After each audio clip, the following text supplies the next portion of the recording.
Breaking barriers ہے تو میرے پروگرام کا نام، لیکن پاکستان کے بھکاریوں نے جو بیریئرز بریک کیے ہیں دنیا کی تاریخ میں شاید ہی کسی کنٹری کے بھکاریوں نے یہ بیریئرز بریک کیے ہوں۔ اور خبر یہ ہے کہ سعودی عربیہ اور عراق کے ایمبیسیڈرز نے پاکستان کی اتھارٹیز سے یہ کمپلین کی ہے کہ پاکستان سے بھکاریوں کے جہاز بھر بھر کے ان کے ملکوں میں جا رہے ہیں اور وہاں پر جا کر ان کی گرفتاریاں ہوتی ہیں۔ سب سے زیادہ جو بھکاری گرفتار ہوتے ہیں، سب سے زیادہ جو لوگ گرفتار ہوتے ہیں اس میں پاکستان کے بھکاری ہیں۔ آپ نے سب سے پہلے گھبرانا نہیں ہے۔ تو انتہائی پریشانی والی بات مجھے تو لگی ہے کہ پاکستان کے جو پرائم منسٹر ہیں موجودہ کیٹے کے پرائم منسٹر انوار اللہ کاکڑ بڑے منجے ہوئے پڑھے لکھے سیاستدان ہیں، اس میں کوئی شک نہیں ہے، لیکن امریکہ میں تھے تو ان سے کسی نے ملاقات نہیں کی۔ اور اس سے بھی بڑی پریشانی والی بات مجھے تو یہ لگی ہے کہ پاکستانی پرائم منسٹر جو ہیں وہ لنڈن رکے اور وہاں پہ پتہ نہیں کیا کرنے کے لیے رکے تھے، یہ تو مجھے نہیں پتا، لیکن لنڈن رکے اور وہاں پہ انہوں نے ایز اے پرائم منسٹر بات ان کو ملاقات تو برطانیہ کے وزیر اعظم رشی سناک صاحب سے کرنی چاہیے تھی نا، لیکن وہ نہیں ملے ان سے، اور ان سے جو یو کے جو فورن سیکرٹری ہیں ان کی ملاقات ہوئی ہے۔ میں حیران اس چیز میں ہوں کہ پاکستان کے پرائم منسٹر کا لیول یہ آ چکا ہوا ہے کہ آپ صرف فورن سیکرٹری لیول تک اکتفا کر رہے ہیں۔ جب یہ خبر مجھے پڑھنے کو ملی تو مجھے تو یقین ہی نہیں آیا۔ یقین کریں مجھے یقین نہیں آیا۔ دس از انبلیویبل۔ میں نے کہا یہ حال بھی ہونا تھا، یہ وقت بھی ہم پر آنا تھا کہ ہمیں یہ خبر اب پوری دنیا میں انٹرنیشنل میڈیا اور نیشنل میڈیا پر یہ پبلش ہو رہی ہے خبر اور ٹیلی کاسٹ کی جا رہی ہے، نشر ہو رہی ہے، یہ ہمیں سننے کو ملنا تھا۔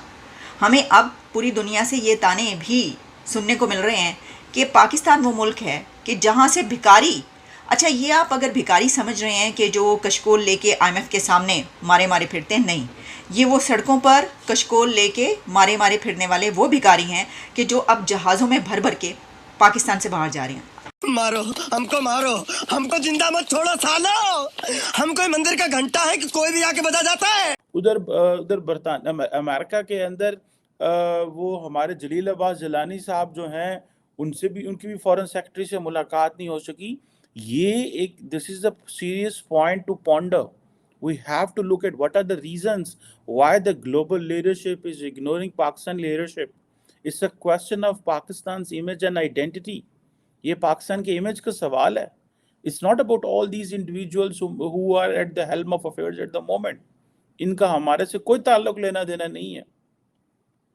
The question is، اب دیکھیں نا کہ ہمارے وزیر اعظم صاحب جو ہیں ان پر ساری باتیں بڑی تنقید ہو رہی ہے، اور آج میں یہ بتانا چاہتا ہوں کہ پہلے اسرائیلی منسٹر سعودی عرب لینڈ کر چکے ہیں۔ سعودی عرب is on the verge to recognize Israel. The Arabs are going to decide their future without Pakistan.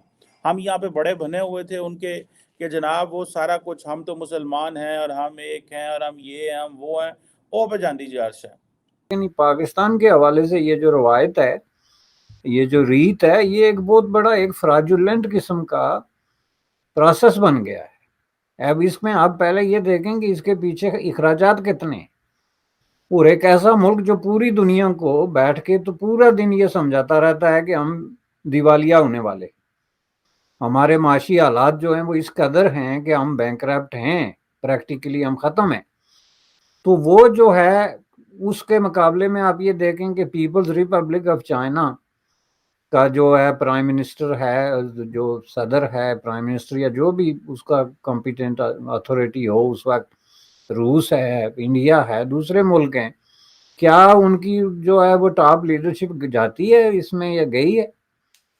تو یہ کام آپ کس بنیاد پہ کرتے ہیں کہ آپ کے جو اخراجات ہیں، آپ کی جو پریزنس ہے انٹرنیشنل افیئرز میں، وہ آلموسٹ جو ہے دنیا کی سپر پاورز کو بھی پیچھے چھوڑتی ہے کہ آپ جو ہے جس فورم پہ کوئی آپ کو جانے دے، یعنی باہر نہ نکالے، اس پہ آپ نے ہر صورت میں جانا ہے اور 15-20 لوگوں کو لے کے جانا ہے، اور اس پہ جو خرچے ہوتے ہیں، جو ساری چیزیں ہوتی ہیں، اور آگے جا کے آپ کی جو کارکردگی ہوتی ہے وہ اسی طرح کی ہوتی ہے کہ یہ جو ویجیلنٹے قسم کے گروپس ہیں اور تھنک ٹینکس ہیں جن کو کوئی ملتا ہی نہیں ہے، بیٹھے بیٹھے بور ہو رہے ہوتے ہیں، تو سال میں کوئی ایک آدمی آ گیا تو اس کو لے کے تو اپنا جو ہے وہ تھوڑا سا انہوں نے وہ کر لیا، ریفریشمنٹ، اس سے زیادہ کچھ نہیں ہے. اسی طرح کی سوسائٹیوں سے یہ خطاب کرتے ہیں، یا یونائٹڈ نیشن سے اس وقت خطاب کرتے ہیں جہاں 8-10 آدمی بیٹھے ہوتے ہیں اور وہ بھی سو رہے ہوتے ہیں،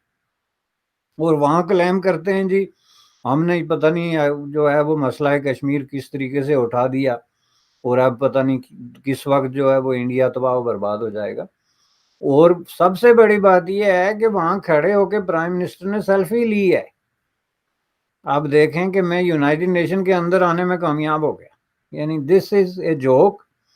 یہ کوئی کسی نیشن کو کوئی ریپرزینٹ کرنا یا کسی طریقے سے کسی پریسٹیجیس پوسٹ کے جو ہے اس کا جو ڈیکورم ہے، اس کی جو اپنا پروٹوکول ہے، اس کو اس طریقے سے جو ہے وہ ڈاؤن کرنے والی بات ہے. روٹی چھین کر کھانے کی نوبت آ چکی ہے، لوگ خود کو آگ لگا رہے ہیں. ہم نے ابھی تک ہمیں یہ پتا چلا تھا کہ لوگ فرار ہو رہے ہیں یا لوگ بھاگ رہے ہیں پاکستان سے زندہ بھاگ والی جو مثال مطلب ویسی ہی کہی جاتی ہے نا، یہ جملہ اب زبان زدے عام ہی ہو گیا ہے نا. تو وہ بھکاری سب سے نمبر 1 پہ چلے گئے ہیں. انہوں نے ساری جو لیمٹس ہیں وہ کراس کر دی ہیں، سارے بیریئرز بریک کر دیے ہیں. اور یہ ایشو اٹھایا گیا ہے سینٹ کی اسٹینڈنگ کمیٹی میں، جس میں یہ بحث کی گئی ہے کہ اوورسیز پاکستانیز میں اب جہازوں کے جہاز بھر کے بھکاریوں کے یہاں سے جا رہے ہیں، بھکاری پاکستان سے بھاگ رہے ہیں. یعنی اب اندازہ کریں کہ کسی ملک کی یہ حالت ہو جائے کہ وہاں کے بھکاری بھی بھاگیں، بھائی نکلو یہاں سے، بھاگو، بھکاری پاکستان سے زندہ بھاگ. ملاحظہ کیجیے. اور اہم خبر یہ بھی ہے کہ سینٹ قائمہ کمیٹی اوورسیز پاکستانیوں کے اجلاس میں سیکرٹری وزارت اوورسیز پاکستانیز نے انکشافات کیے ہیں. انہوں نے کہا ہے کہ ہمارے بھکاری سب سے زیادہ باہر جا رہے ہیں. بیرون ممالک جتنے بھکاری گرفتار ہوتے ہیں ان میں سے 90% پاکستانی ہوں. مزید کیا انکشافات کیے گئے ہیں؟ نمائندہ جیو نیوز نوشین یوسف ہمارے ساتھ ہم سے جانیں گے. جی نوشین. جی بالکل، سمندر پار پاکستانی کمیٹی کا اجلاس منظور کافر کی زیر صدارت ہو رہا تھا، جس میں سیکرٹری سمندر پار پاکستانی نے بتایا کہ ہمارے فقیر سب سے زیادہ باہر جا رہے ہیں، اور جتنے فقیر باہر بیرون ملک خصوصاً عرب ممالک میں گرفتار ہو رہے ہیں ان میں سے 90% پاکستانی ہیں. اور عراقی اور سعودی سفیر تو ہمیں کہتے ہیں کہ آپ ریپیٹ اوفینڈرز ہمارے پاس کیوں بھیجتے ہیں، ان سے ہماری جیل بھری گئی ہے. اور انہوں نے کہا، وزیر بتایا کہ اب ہمارے اتنے افراد اس لیے ڈیپورٹ ہو رہے ہیں کہ وہ بھکاری بن کر جاتے ہیں، پاکستان سے جہاز بھر بھر کے بھکاری جو ہے بیرون ملک جا رہے ہیں. ویسے ایسا بھی تو ہو سکتا ہے کہ یہ ایک اسٹریٹجی ہو. دیکھیں اکانومی جب کام نہ کرے تو آپ کو کیا کرنا پڑتا ہے، آپ کو کئی نئے فارمولاز جو ہیں وہ ٹرائی کرنا پڑتے ہیں. ہو سکتا ہے کہ کہا گیا ہو کہ ایسا کرو کہ اب کیسے اپنا پورا کریں، تو بھکاریوں کو کہو ان کو باہر بھجواؤ، بھکاریوں چلو نکلو یہاں سے، اور پوری کنٹریز میں جو ہے وہ پھیل جاؤ، جا کے دنیا میں وہاں پہ بھیک مانگ کے لاؤ، اور تاکہ تھوڑے جو ہے وہ پیسے بنیں. کہ یہ خبر ہے، اور یہ خبر واقعی یہ ہو رہا ہے کہ ملک کے خداداد کے بھکاری ملک چھوڑ کے بھاگ رہے ہیں.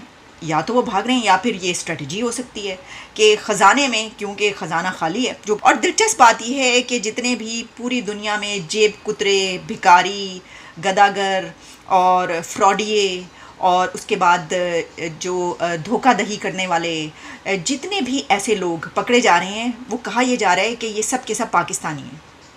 اور جو ہم بات کرتے ہیں کہ ہنرمند افراد، ابھی ہم بات کر رہے تھے نا، یہ خوشیاں منائی جا رہی تھی، اوہو کینیڈا اور انڈیا کی لڑائی ہوگی، اب تو وہاں پر پاکستانی جو ہیں وہ جہاز بھر بھر کے جائیں گے کام کرنے کے لیے. سر وہ جہاز بھر بھر کے جو جا رہے ہیں وہ بھکاریوں کے جا رہے ہیں.